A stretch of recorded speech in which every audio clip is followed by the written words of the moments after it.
Hi hello friends, ಎಲ್ಲರೂ ಹೇಗಿದ್ದೀರಾ? ಚೆನ್ನಾಗಿದ್ದೀರಾ ಅನ್ಕೋತೀನಿ. ನಾನು ಕೂಡ ತುಂಬ ಚೆನ್ನಾಗಿದ್ದೀನಿ. ಬನ್ನಿ, ಇವತ್ತು ಸೂಪರ್ ಆಗಿರೋ ಟೇಸ್ಟಿಯಾದ ಒಂದು ದೋಸೆನ ಮಾಡೋಣ. ಎಷ್ಟು ಸ್ಮೂತಾಗಿ, ಎಷ್ಟು ಟೇಸ್ಟಾಗಿ, ಎಷ್ಟು ಕಲರ್ವಾಗಿರುತ್ತೆ ಅಂತ ನಿಮಗೆ ನೋಡ್ತಾ ಇದ್ದೀರಾ. ನೋಡಿ ಎಷ್ಟು ಚೆನ್ನಾಗಿರುತ್ತೆ ಅಂತ. ಸೂಪರಾಗಿರುತ್ತೆ ದೋಸೆ.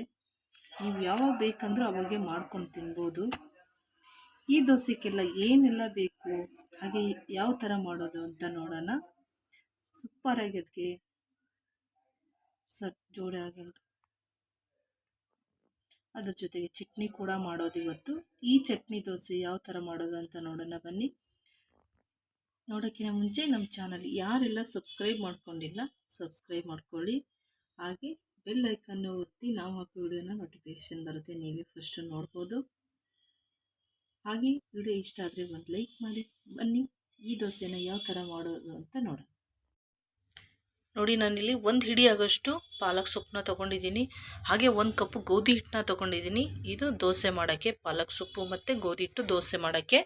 ಹಾಗೆ ನಾನಿಲ್ಲಿ ಒಂದಿಷ್ಟು ಕೊತ್ತಂಬರಿನ ತೊಗೊಂಡಿದ್ದೀನಿ. ಹಾಗೆ ನಾನೊಂದು 5 ಹಣ್ಣು ಮೆಣಸಿನ್ಕಾಯಿನ ತೊಗೊಂಡಿದ್ದೀನಿ. ನೀವು ಬೇಕಂದರೆ ಹಸಿ ಮೆಣಸಿನ್ಕಾಯಿ ಕೂಡ ಯೂಸ್ ಮಾಡ್ಬೋದು. ನಾನಿಲ್ಲಿ ಹಣ್ಣು ಮೆಣಸಿನ್ಕಾಯಿನ ಯೂಸ್ ಮಾಡ್ತಾಯಿದ್ದೀನಿ, ಕೆಂಪು ಮೆಣಸಿನ್ಕಾಯಿ. ಹಾಗೆ ನಾನು ಅರ್ಧ ಕಪ್ಪು ಪುಟಾಣಿನ ತೊಗೊಂಡಿದ್ದೀನಿ, 1 ಕಪ್ಪು ಹಸಿ ಕೊಬ್ಬರಿನ ತೊಗೊಂಡಿದ್ದೀನಿ, ಮತ್ತು ರುಚಿಗೆ ತಕ್ಕಷ್ಟು ಉಪ್ಪನ್ನ ತೊಗೊಂಡಿದ್ದೀನಿ. ಇದಿಷ್ಟು ಚಟ್ನಿ ಮಾಡೋಕ್ಕೆ, ಇದು ದೋಸೆ ಮಾಡೋಕ್ಕೆ. ನೋಡಿ, ನಾನಿವಾಗ ಮಿಕ್ಸಿ ಜಾರಿಗೆ ಪಾಲಕ್ ಸೊಪ್ಪನ್ನ ಹಾಕ್ಕೊಂಡಿದ್ದೀನಿ. ಬರೀ ಖಾಲಿ ಪಾಲಕ್ ಸೊಪ್ಪು ಮಾತ್ರ ಹಾಕಿರೋದು, ಇದರಲ್ಲಿ ಏನೂ ಹಾಕಿಲ್ಲ. ನಾನು ಬೇರೆ ಪಾಲಕ್ ಸೊಪ್ಪನ್ನು ಇದನ್ನು ರುಬ್ಕೊಂಬರ್ತೀನಿ. ಇವಾಗ ಒಂಚೂರು ನೀರು ಹಾಕಿದ್ರೆ ಸಾಕು, 1-2 ಡ್ರಾಪ್ ಅಷ್ಟು ಸಾಕು. ಜಾಸ್ತಿ ನೀರು ಬೇಕಾಗಲ್ಲ ಇದಕ್ಕೆ, ಯಾಕಂದರೆ ಇದು ಮಿಕ್ಸಿ ಆದಮೇಲೆ ಮತ್ತೆ ಇದು ನೀರು ಬಿಟ್ಕೊಳ್ಳುತ್ತೆ. ನೋಡಿ, ಇಲ್ಲಿ ನಾನು ಮಿಕ್ಸಿ ಮಾಡ್ಕೊಂಬಂದಿದ್ದಾಯಿತು ಈ ಥರ. ಇವಾಗ ನಾನು ಇದಕ್ಕೆ ಗೋಧಿ ಹಿಟ್ಟನ್ನ ಹಾಕ್ತಾಯಿದ್ದೀನಿ. ಒಂದು ಮಿಕ್ಸಿಂಗ್ ಬೌಲ್ ತೊಗೊಂಡು ಇದಕ್ಕೆ ಗೋಧಿ ಹಿಟ್ಟನ್ನ ಹಾಕಿದ್ದೀನಿ. ಹಾಗೆ ನಾನಿಲ್ಲಿ ರುಬ್ಕೊಂಬಂದಿರೋದಂತ ನೋಡಿ ಪಾಲಕದ್ದು ಪೇಸ್ಟ್ ಕೂಡ ಹಾಕ್ತಾಯಿದ್ದೀನಿ. ನೋಡಿ, ನಾನು ರುಚಿಗೆ ತಕ್ಕಷ್ಟು ಉಪ್ಪನ್ನ ಹಾಕ್ತಾಯಿದ್ದೀನಿ. ಇದಕ್ಕೆ ಬೇರೆ ಏನೂ ಹಾಕೋಕ್ಕಿಲ್ಲ. ಹಾಕ್ಬಿಟ್ಟು ಚೆನ್ನಾಗಿ ಒಂದು ಸತಿ ಇದನ್ನು ಕೈಯಲ್ಲಿ ಮಿಕ್ಸ್ ಮಾಡ್ಕೊಳ್ಳೋಣ. ಇದಕ್ಕೆ ಮತ್ತೆ ಎಷ್ಟು ಬೇಕು ನೀರನ್ನ ನೋಡಿ ಹಾಕ್ಕೊಳ್ಳೋಣ. ಇವಾಗ ನೋಡಿ, ನನಗೆ ಇಷ್ಟ ಆಗಿದೆ. ನಾನು ಇವಾಗ ಕಲಿಸ್ಕೊಂಡಿದ್ದೀನಿ. ಇಲ್ಲಿ ನಾನು ನೋಡಿ ಮಿಕ್ಸಿ ಜಾರಿಗೆ ನೀರು ಹಾಕ್ಕೊಂಡು ಅದೇ ನೀರನ್ನ ನಾನು ಇಲ್ಲಿ ಹಾಕ್ಕೊಂಡು ಕಲಿಸ್ತಾ ಇದ್ದೀನಿ. ಇದು ಹಿಟ್ಟನ್ನ ದೋಸೆ ಹಿಟ್ಟು ಅದಕ್ಕೆ ಇದು ಕಲಿಸ್ಕೋಬೇಕು. ನೋಡಿ, ಈಗ ಹಿಟ್ಟು ರೆಡಿ ಆಯಿತು. ಈ ಥರ ದೋಸೆ ಹಿಟ್ಟು ಅದಕ್ಕೆ ಈ ಥರ ಕಲಿಸ್ಕೋಬೇಕು. ನೋಡಿ ಎಷ್ಟು ಚೆನ್ನಾಗಿ ಬಂದಿದೆ ಅಂತ. ಇವಾಗ ಒಂದು 5 ನಿಮಿಷ ಈ ಹಿಟ್ಟನ್ನ ಹೀಗೆ ಬಿಟ್ಬಿಡೋಣ. ನಾವು ಚಟ್ನಿನ ರೆಡಿ ಮಾಡ್ಕೊಳ್ಳೋಣ. ಈಗ ಇಲ್ಲಿ ನೋಡಿ, ಚಟ್ನಿ ಮಾಡೋಕ್ಕೆ ನಾನು ಪುಟಾಣಿನ ಹಾಕ್ತಾಯಿದ್ದೀನಿ. ಹಾಗೆ ಕೊಬ್ಬರಿ ಮತ್ತು ಇಲ್ಲಿ ಕೊತ್ತಂಬರಿ, ಹಾಗೆ ರುಚಿಗೆ ತಕ್ಕಷ್ಟು ಉಪ್ಪು. ನಾನು 3 ಮೆಣಸಿನ್ಕಾಯಿನ ಹಾಕ್ತಾಯಿದ್ದೀನಿ. ನಾನಿಲ್ಲಿ ಚಟ್ನಿಗೆ ಬೇರೆ ಏನು ಯೂಸ್ ಮಾಡಿಲ್ಲ. ಹಸಿಕಾಯಿ, ಕೊಬ್ಬರಿ ಮತ್ತು ಕೊತ್ತಂಬರಿ, ಉಪ್ಪು, ಮೆಣಸಿನ್ಕಾಯಿ ಮತ್ತು ಹುರ್ಗಡ್ಲೆ ಅಂದರೆ ಪುಟಾಣಿ, ಇಷ್ಟು ಮಾತ್ರ ಯೂಸ್ ಮಾಡಿರೋದು. ಹುಣಸೆಹಣ್ಣು ಬೇಕಂದರೆ ಹಾಕೋಬೋದು. ನಾನು ಇವಾಗೇ ಮಾಡಿ ಇವಾಗೇ ತಿನ್ನೋದಂತ ನಾನು ಹುಣಸೆಹಣ್ಣಲ್ಲಿ ಯೂಸ್ ಮಾಡ್ತಾಯಿಲ್ಲ. ನೀವು ಮಧ್ಯಾಹ್ನವರೆಗೂ ಇಟ್ಟು ತಿಂತೀರಾ ಅಂದರೆ ನೀವು ಹುಣಸೆಹಣ್ಣು ಖಂಡಿತ ಯೂಸ್ ಮಾಡಿ. ಹಾಗಾದರೆ ಹುಣಸೆಹಣ್ಣು ಹಾಕೋದ್ರಿಂದ ಚಟ್ನಿ ಹಾಳಾಗಲ್ಲ, ಚೆನ್ನಾಗಿರುತ್ತೆ ಮಧ್ಯಾಹ್ನವರೆಗೂ. ನಾನು ಇದನ್ನು ಇವಾಗ ರುಬ್ಕೊಂಬರ್ತೀನಿ. ನೋಡಿ, ಚಟ್ನಿ ರೆಡಿ ಆಯಿತು. ಈ ಥರ ನಾನು ಚಟ್ನಿನ ಮಾಡಿದ್ದೀನಿ. ಇದು ಸಿಂಪಲ್ಲಾಗಿ ಚಟ್ನಿ ಮಾಡಿರೋದು, ಆದರೆ ಟೇಸ್ಟು ಈ ಥರ ಒಂದು ಸತಿ ಮಾಡಿ ನೋಡಿ ಎಷ್ಟು ಸೂಪರಾಗಿರುತ್ತೆ ಅಂತ. ಇಲ್ಲಿ ನಾನೊಂದು ಬಾಣಲೆ ಇಟ್ಟು 1-2 ಸ್ಪೂನಷ್ಟು ಎಣ್ಣೆನ ಹಾಕ್ಕೊಂಡಿದ್ದೀನಿ. ನೋಡಿ, ಸಾಸಿವೆನ ಹಾಕ್ತಾಯಿದ್ದೀನಿ. ನಾನೀಗ ಕರಿಬೇವನ್ನ ಹಾಕ್ತಾಯಿದ್ದೀನಿ. ಚೆನ್ನಾಗಿ ಎಣ್ಣೆ ಕಾಯಿಸಿ ಸಾಸಿವೆನು ಮತ್ತು ಕರಿಬೇವನ್ನ ಈ ಥರ ಒಗ್ಗರಣೆ ಮಾಡ್ಕೊಂಡ್ಬಿಡಿ. ಆದರೆ ಒಗ್ಗರಣೆ ತಣ್ಣಗಾಗಬೇಕು. ಒಗ್ಗರಣೆ ತಣ್ಣಗಾಗೋ ತನಕ ಬಿಟ್ಬಿಡೋಣ. ಇದು ನೋಡಿ, ಇವಾಗ ಒಗ್ಗರಣೆ ತಣ್ಣಗಾಗಿದೆ.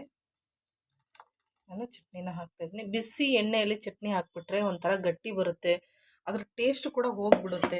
ಹಾಗಾಗಿ ಒಗ್ಗರಣೆನ ತಣ್ಣಗಾದ್ಮೇಲೆ ಈ ಥರ ಚಟ್ನಿನ ಮಿಕ್ಸ್ ಮಾಡ್ಕೋಬೇಕು. ತುಂಬ ಟೇಸ್ಟಾಗಿರುತ್ತೆ.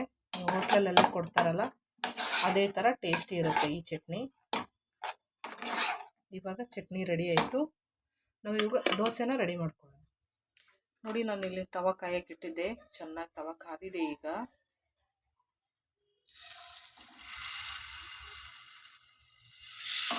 ನೋಡಿ, ಈ ಥರನ ನಿಮಗೆ ಎಷ್ಟು ಅಗಲ ಬೇಕೋ ಅಷ್ಟು ಅಗಲನ ಹಾಕ್ಕೊಂಡು ಸ್ವಲ್ಪ ಸೈಡಲ್ಲಿ ಎಣ್ಣೆ ಹಾಕ್ಕೊಳ್ಳಿ. ಎಷ್ಟು ಕಲರ್ಫುಲ್ಲಾಗಿದೆ ಅಲ್ವಾ ದೋಸೆ. ಮಕ್ಕಳಿಗಂತೂ ತುಂಬ ಇಷ್ಟ ಆಗುತ್ತೆ ತಿನ್ನೋಕ್ಕೆ, ತುಂಬ ಇಷ್ಟಪಟ್ಟು ತಿಂತಾರೆ ಮಕ್ಕಳೆಲ್ಲ. ಅಕ್ಕಿ ದೋಸೆ ತಿಂದು ತಿಂದು ಬೇಜಾರಾಗುತ್ತೆ. ಹಾಗೆ ಅಕ್ಕಿ ದೋಸೆಯಲ್ಲಿ ಕೂಡ ನಾವು ಇವಾಗ ಇದು ಹಾಕ್ತೀವಲ್ವ, ಉದ್ದಿನಬೇಳೆ, ಅದು ಕೂಡ ಒಂಥರ ಗ್ಯಾಸ್ಟ್ರಿಕ್ ಇದ್ದಂಗೆ ನಮಗೆ. ಹಾಗಾಗಿ ನಾವು ಈ ಥರ ತರಕಾರಿ ಮತ್ತು ಈ ಥರ ಸೊಪ್ಪು ಎಲ್ಲ ಯೂಸ್ ಮಾಡಿಕೊಂಡು ನಾವು ದೋಸೆನ ಸೂಪರಾಗಿ ಮಾಡ್ಕೋಬೋದು. ನೋಡಿ ಎಷ್ಟು ಆರಾಮಾಗಿ ಬರುತ್ತೆ ಈ ದೋಸೆ. ನೋಡಿ ಎಷ್ಟು ಕಲರ್ಫುಲ್ಲಾಗಿರುತ್ತೆ ದೋಸೆ, ತುಂಬ ಚೆನ್ನಾಗಿರುತ್ತೆ ತಿನ್ನೋಕ್ಕಂತೂ, ತುಂಬ ಟೇಸ್ಟ್ ಇರುತ್ತೆ ಈ ದೋಸೆ. ನೋಡಿ ದೋಸೆನ ಎರಡು ಕಡೆ ಚೆನ್ನಾಗಿ ಈ ಥರ ತಿರುಗಿಸ್ಕೊಂಡು ನೀವು ಸುಟ್ಕೋಬೇಕು. ನೋಡಿ ಎಷ್ಟು ಚೆನ್ನಾಗಿ ಬಂದಿದೆ ಅಂತ. ನೋಡಿ ನಾನು ಇದೇ ಥರ ಇನ್ನೊಂದು ದೋಸೆನ ಹಾಕಿ ತೋರಿಸ್ತೀನಿ.